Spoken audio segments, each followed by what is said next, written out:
Ütü gününen gündü doğuttор. Добрый день, дорогие друзья! Государственный театр юного зрителя Республики Саха-Якутия открывает свой 29-й театральный сезон.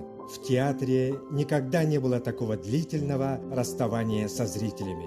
Наконец, эта встреча состоится, и мы этому безгранично рады.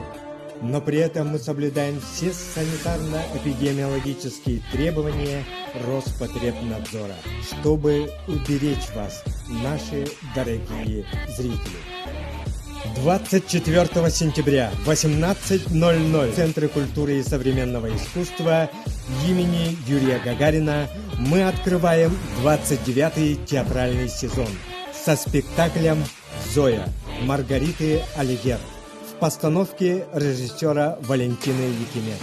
Приглашаем всех на открытие театрального сезона. С нетерпением и с большим волнением ждем встречи с вами.